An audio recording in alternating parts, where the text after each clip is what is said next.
G'day friends, it has been a hot minute since I sat before the camera to say hello and share my journey.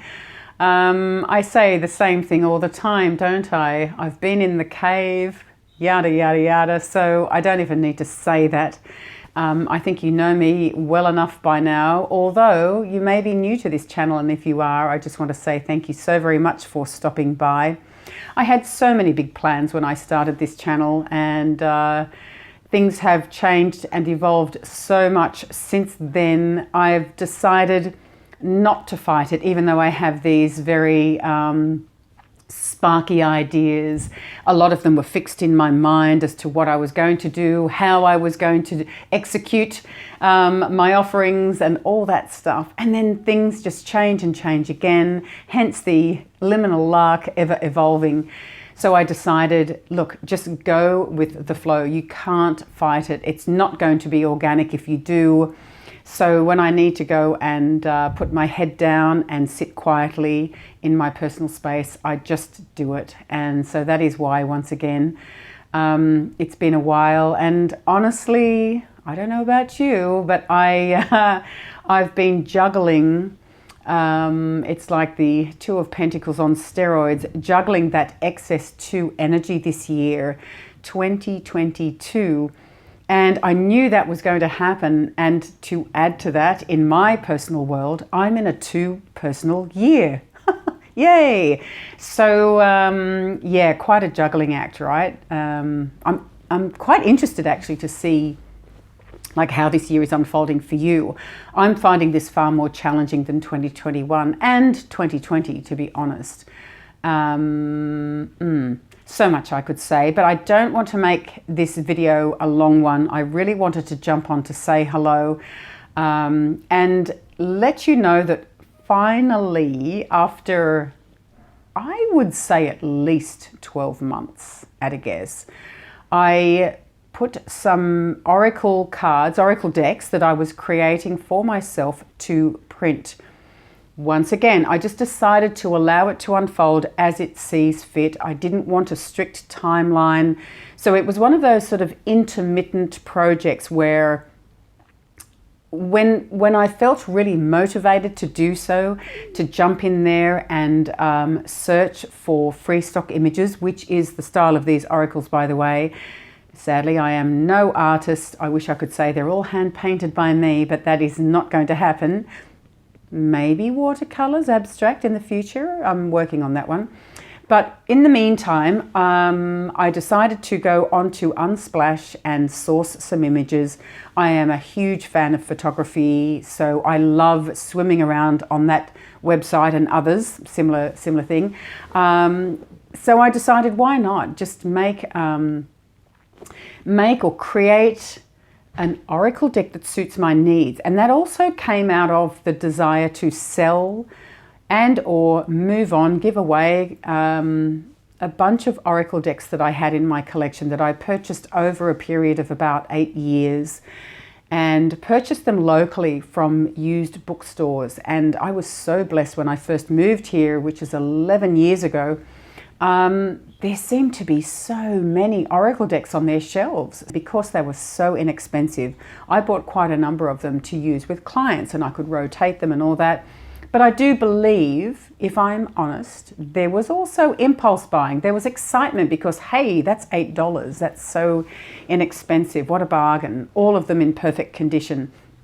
And over the years, I have changed so much, and I feel, well, I know my practice has changed, it has evolved, and so it should. And over the last couple of years, I knew it was time to pass them on, move them on, call it what you will. And it was starting to overwhelm me by having extra decks that I know I don't need. For me, the golden rule is if they are a working tool, they stay. If they are not, if you feel like you've moved on emotionally, you need to part with them. So I started a purgatory cupboard right there and put them all in. And of course the test was, if you go to fetch a deck from that cupboard, perhaps it's to say about that, frog in throat. I was starting to say, I decided to start a purgatory cupboard. And there were quite a number of decks in there. And of course, the test is if you find yourself going to fetch a deck from that cupboard, maybe it is to stay. If you don't go to that cupboard, if you don't miss them, if you forget you even own those decks, well, the answer is obvious.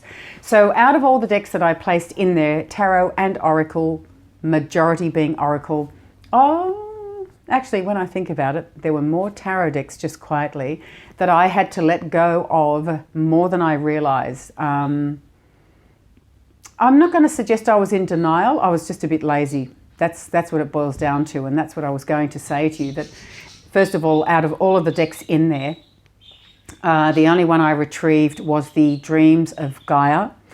I find that deck a very interesting one. It's not a deck I use regularly at all. However, I have such a strong connection to that guidebook.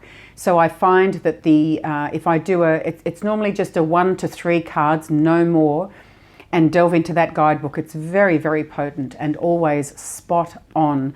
So I decided to slightly modify that deck and keep it. And it's just more of a specific occasions deck for me. But that deck, along with a couple of others, I thought if I do sell them, I'll sell them for a song. So maybe it's worth keeping them for now at least. And if that tradition continues, that it's sort of specific times I really feel the desire to use it, well, it will stay. If over the coming 6 to 8 months I find I'm not picking it up at all, well, maybe then I need to change change my plans over that one, change my philosophy over that deck.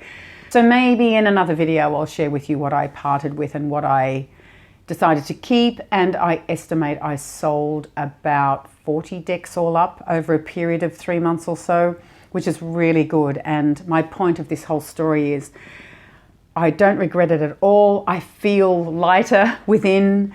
Harking back to that 2 energy, wowza. I have really felt both sides of the coin, if you want to put it that way, of that 2 energy this year. Within myself, my personal relationships, and of course, quietly and respectfully observing other people's relationships, especially clients, because they come and share their experiences. And there is a lot of this, people are experiencing both. Sorry. Apologies for this abrupt change of scenery. I had an oh dear moment. I paused the camera so I could take some water and clear my croaky, froggy throat, only to realize that I did not depress the pause button correctly. So it continued to record. And then when I pressed the button to record again, to resume recording, it actually paused, and I was not aware of that. Packed everything up, moved the camera over here because I'm going to do a walkthrough of one of my decks for you now, only to realize the last segment of my video is missing. And it's a shame because I was on a roll, I was in the zone, and I do believe I am no longer in the zone of the 2 energy that I was sharing with you, but I will do my best just to wrap things up quickly. So I was sharing with you the fact that I am in a 2 personal year, but this umbrella energy of 6 is made up of 3 2s, as you know, 2022. So the 2 energy is a big focus for us all collectively, I believe. And one could suggest there is an abundance of 2 energy. So I've been monitoring not just my own personal relationships, but those of others around me. And people tell their stories of their experiences. It might be a friend over coffee. It could be something I observe in my muggle job. And I do see a reoccurring theme, which is, it's interesting from a research perspective, but sad in one sense, because there seems to be a lot of divide. There's always 2 sides to the coin, of course, and we understand that, but there's absolutely nothing wrong with having a difference of opinion. But what I've observed is there seems to be quite an influx of people behaving out of character. So when you look at the 2 energy, we're falling into disharmony. rather than partnership and cooperation. We're falling into conflict. We're falling into I'm right and you're wrong, or I don't want to hear what you have to say kind of thing. So that would exist in any given year, but due to the abundance of the two energy, I just think it's something to be very, very aware of. So if you are having a particularly harmonious year in your relationships, well done to you, because a lot of people really are finding it difficult, especially when it is people that they know and love. And I think a reason for this uncharacteristic air of irritability and perhaps impatience is due to the fact that people are virtually running on empty. There is just so much going on, so much change, swirling changes, and there is, a lot of uncertainty remains, right? And so that really prompted me to pay particular attention to not only my own internal and external journey, but just, as I say, it's not about judging. It's just about learning by what I see around me. And that's what I've been considering very regularly, is just a lot of the elements to that two energy where, say, as an example, in a two personal year, we are required really to meet in the middle as often as possible. There are times where we do have to hold other people accountable for their actions, but when we do so with maturity and integrity, and give them space to respond, and don't get caught up in this tit for tat kind of thing. If someone is behaving badly, well, you don't lay down and surrender to their unreasonable demands because you're in a 2-year. You don't allow yourself to cop anyone's abuse, not at all. But when you are dealing with it, just use common sense, knowing that it's in a harmony. The harmony that you orchestrate in your external life is going to assist within a harmony. And so it's also a health thing. And ironically, this year, 246, it's a 6 energy, which is Virgo, the 6th house of day-to-day life, which makes sense again, and it's health. So yeah, I just think it's important to remember that when we have an abundance of 2, we don't want to be dependent on other people, nor do we want to shun other people, be cold, unfair, impatient, or lack understanding for the needs and for the opinions of other people. We want to be as open as we possibly can. So obviously we need to understand boundaries and where to draw them.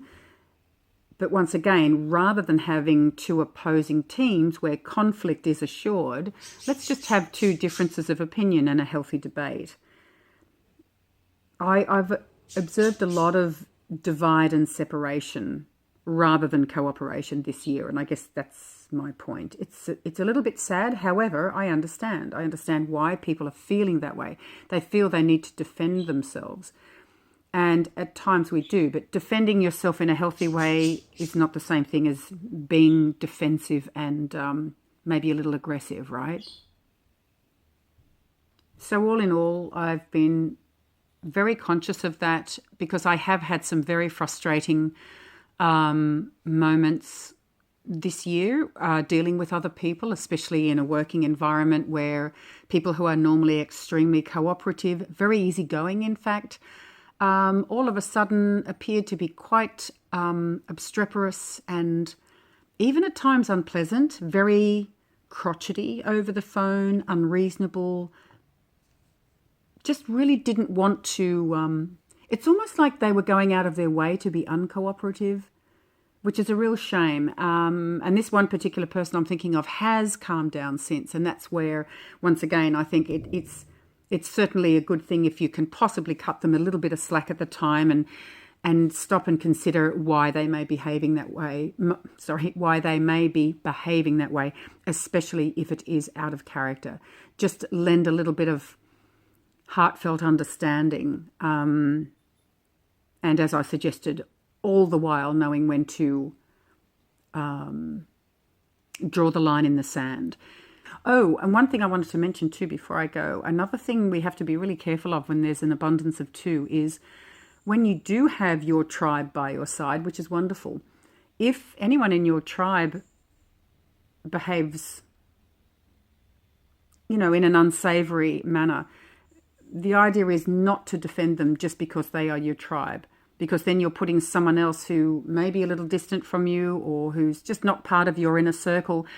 They could be innocent, they could be, the victim of a situation here, and just to defend your person because they're your partner or your best friend or whatever it is, your brother or sister, you're not helping them by defending them if they are clearly in the wrong or doing the wrong thing by another. So I think that's even another aspect of the 2-year. Diplomacy, fairness, observing the ups and downs of relationship and just doing your best to be respectful of both sides of the debate, if that's what's happening. And just don't jump in to defend this person because you know them and hold the other person responsible because you're not close to them. Because I've seen it happen. So I just thought I'd throw that one into the mix. Anyway, it's time to end this video. Thank you so much for watching, and I look forward to seeing you again very soon, and I will upload my videos of my oracle decks, just in the hope that you may, if you're feeling a little flat, you may want to commence a little creative project for yourself. So take care. Lots of love.